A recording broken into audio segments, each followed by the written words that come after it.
Hello दोस्तों, Naushad HSC channel में आपका एक बार फिर स्वागत है। आज बात करेंगे हम सेफ्टी ऑफिसर्स के बारे में।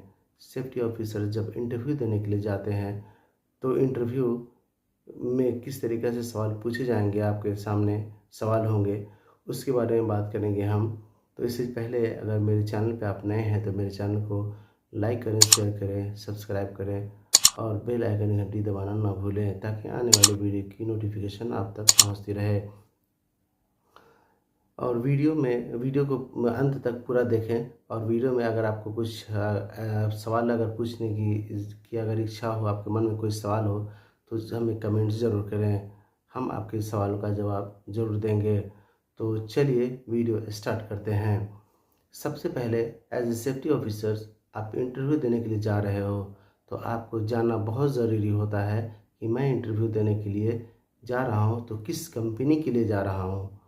वो कंपनी का इम्पोर्टेंस बहुत ज़्यादा होता है इंटरव्यू में, क्योंकि अगर मान लीजिए कंपनी अगर सिविल का है तो वो मैकेनिकल का या इलेक्ट्रिकल के बारे में सवाल नहीं के बराबर पूछता है, क्योंकि उससे उसका कुछ लेना देना नहीं होता है। कंपनी हमें हायर क्यों करती है, सेफ्टी ऑफिसर क्यों हायर करती है? क्योंकि हमारे साइट पे ज़ीरो इंसिडेंट होना चाहिए, ज़ीरो। तो हमारे एक्टिविटी के बारे में अगर उस सेफ्टी ऑफिसर को मालूम नहीं होगा तो वो किस तरीक़े से हमारे जो वर्कर्स है, जो हमारे स्टाफ जो साइट पे काम करते हैं, उन्हें वो सेव कर पाएगा। तो इसलिए उसे सेव करने के लिए हमें उस तरीके के सेफ्टी ऑफिसर को हायर करने की आवश्यकता होती है। तो इस तरीके से हम अगर इंटरव्यू देने के लिए जा रहे हैं तो हमें जानना ज़रूरी है कि अगर मैं सिविल कंपनी के लिए जा रहा हूँ तो हमें सिविल के बारे में प्रिपेयर होकर जाना चाहिए, सिविल के बारे में हमें नॉलेज होना ज़रूरी है। तो इस चीज़ को ज़रूर आप ध्यान दें। सेफ्टी ऑफिसर्स कॉमन होते हैं हर एक कंपनी के लिए, चाहे वो कंपनी मैकेनिकल हो, सिविल हो, इलेक्ट्रिकल हो या प्रोसेस प्लांट हो, हर एक के लिए सेफ्टी ऑफिसर्स कॉमन होते हैं। लेकिन कॉमन में भी कई ऐसा चीज़ें होती है जो आपको डीपली उस चीज़ के बारे में नॉलेज होना ज़रूरी है और कंपनी आपसे वो नॉलेज के बारे में जानने की कोशिश करेगी, क्योंकि उसका मोटिव एक ही होता है उस कंपनी का कि मैं जो सेफ्टी ऑफिसर हायर कर रहा हूँ वो सेफ्टी ऑफिसर के पास हमारे कंपनी में होने वाले एक्टिविटी के बारे में डीपली नॉलेज होना ज़रूरी है। तो इसलिए आप सिविल कंपनी में अगर इंटरव्यू देने के लिए जा रहे हैं तो सिविल के बारे में स्टडी करके ज़रूर जाएं, क्योंकि सिविल के रिलेटेड ही वो क्वेश्चन पूछेंगे। हाँ, एक दो तीन क्वेश्चन ऐसे हैं जो हर एक सेफ्टी ऑफिसर को कॉमनली पूछे जाते हैं, जैसे कि सेफ्टी ऑफिसर्स के क्या रोल होते हैं, क्या रिस्पॉन्सिबिलिटी होती है, सेफ्टी क्या है, व्हाट इज़ सेफ्टी, सेफ्टी क्या है वो भी आपसे पूछेंगे। और हज़ार्ड क्या होते हैं, तो व्हाट इज़ हज़ार्ड, हज़ार्ड क्या है, नियर मिस क्या है, एक्सीडेंट क्या है, और रिस्क असेसमेंट क्या है, जेएसए क्या है। ये सारी चीज़ें जो होती है ये कॉमन होती है, वो हर एक सेफ्टी ऑफिसर से पूछे जाते हैं। ठीक है, तो आपको ये भी आपको जानना ज़रूरी है। उसके बाद आप आज जब ये सब सारी चीज़ें हो जाएंगी तो अब आपको कंपनी पूछेगी अपने जॉब के बारे में कि एक्सप्रेशन क्या है, एक्सप्रेशन क्या है और एक्सप्रेशन कितनी तरीके से किया जाता है। तो भी आई क्वेश्चन होते हैं।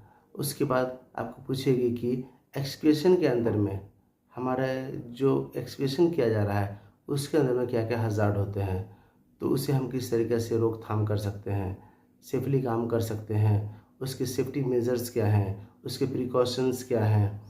ये भी सवाल पूछे जाते हैं।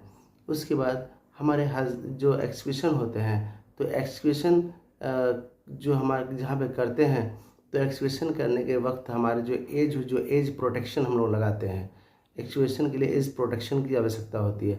वो एज प्रोटेक्शन हमें कितनी दूरी पे लगाना चाहिए, तो वो भी एक चीज़ सवाल पूछते हैं। तो उसके बारे में भी ज़रूर जानें। मिनिमम उसका होता है 1.5 मीटर, 1.5 मीटर के आगे से ही हम लोग बैरिकेशंस जो भी होते हैं, हार्ड बैरिकेशंस लगाते हैं, ताकि उसके अंदर में कोई नहीं जाए और कुछ मटेरियल वगैरह स्टोर नहीं करे, ताकि उसकी वजह से या उसके वाइब्रेशन से एज कोलैप्स हो और वो आदमी वो मटेरियल्स फॉल डाउन हो जाए एक्सक्रीशन के अंदर में। तो एक्सक्रीशन के अंदर में जो आदमी काम करते हैं वो भी इंजोर्ड हो सकते हैं, आपका प्रॉपर्टी डैमेज हो सकता है, बहुत सारी चीज़ें हो सकती है। तो वो भी एक सवाल पूछे जाते हैं। तो और उसके बाद हमें एक्सप्रेशन के अंदर में एक्चुअली हज़ार्ड बहुत सारे होते हैं, अनलिमिटेड हज़ार्ड होते हैं। आप इमेजिन भी नहीं कर सकते कि इतने सारे हज़ार्ड होते हैं। जैसे कि फॉलिंग ऑब्जेक्ट होते हैं, फॉलिंग हज़ार्ड होते हैं। उसके बाद हमारे इसके अंदर इलेक्ट्रिकल हज़ार्ड होते हैं। उसके बाद स्लिप एंड ट्रिप हज़ार्ड होते हैं। उसके बाद गैसेस हज़ार्ड हो सकते हैं, वाटर हज़ार्ड हो सकते हैं। तो ये बहुत सारी हज़ार्ड्स है उसके अंदर में, पुअर एलिमिनेशन हो सकते हैं, वो भी एक हज़ार्ड होते हैं। एक्सेस रिग्रीस जो होता है वो आने जाने का रास्ता वो लिमिटेड होता है, वो भी एक हज़ार्ड है। तो बहुत सारे हज़ार्ड होते हैं उसके अंदर में, हमें उस चीज़ के बारे में डीपली जानकारी होनी ज़रूरी है। उसके बाद आ जाइए, उसके बाद आपको पूछेंगे कन्फाइंड स्पेस के बारे में, क्योंकि सिविल कंपनी में कई बार कई जगह पे हम लोग टैंक वगैरह बहुत सारी चीज़ें बनाते हैं जो कन्फाइंड स्पेस होती है। तो कन्फाइंड स्पेस के बारे में पूछेंगे आपको कि कन्फाइंड स्पेस क्या होते हैं, फिर उसके अंदर क्या क्या हज़ार्ड होते हैं। ठीक है, तो वो भी एक क्वेश्चंस होते हैं, उसके बारे में आपको जानना ज़रूरी है। उसके बाद वर्किंग एट हाइट भी होता है उसके अंदर में, सिविल कंपनी के अंदर में। तो वर्किंग हाइट के बारे में भी आपको पूछेंगे कि वर्किंग हाइट क्या है, स्कैफोल्डिंग क्या है। उसका स्कैफोल्डिंग के बारे में भी आपको जानना ज़रूरी होगा। उसके बाद उसके अंदर में लिफ्टिंग एक्टिविटी भी होती है, लिफ्टिंग। ठीक है, तो लिफ्टिंग मेनली जो होते हैं वो हम लोग वहाँ पे खास के सिविल कंपनी में टावर क्रेन का इस्तेमाल करते हैं। टावर क्रेन, कई बार हम लोग क्राउलर क्रेन का भी इस्तेमाल करते हैं, क्योंकि जो डिपेंड करता है जॉब पे, जॉब के हिसाब से कि हम लोग कहीं पुल जो ब्रिज वगैरह का काम हो तो नहीं हो रहा है, या टनल का काम तो नहीं हो रहा है, या बिल्डिंग कंस्ट्रक्शन तो नहीं है। तो डिपेंड करता है आपके एक्टिविटी के हिसाब से, क्योंकि सिविल एक्टिविटी जो सिविल प्रोफेशन है जो बहुत बड़ा प्रोफेशन है, वो जो काम है वो बहुत बड़ा फील्ड है। वो सिविल वो छोटा मोटा फील्ड नहीं होता। तो उसके बारे में आपको जानना बहुत ज़रूरी है। हर एक चीज़ के बारे में आप नॉलेज गेन कर लें खुद के अंदर। इतनी इतनी आपके अंदर कॉन्फिडेंस बिल्डअप हो जाना चाहिए कि मैं अब मेरे से क्लाइंट सिविल के बारे में जो भी कुछ पूछेगा मैं एकदम फ्लुएंटली उसको जवाब दे सकता हूँ। ठीक है, तो आप इस तरीके से प्रिपेयर्ड होके जाएं और आप ज़रूर इंटरव्यू क्वालिफाई करेंगे। Thank you.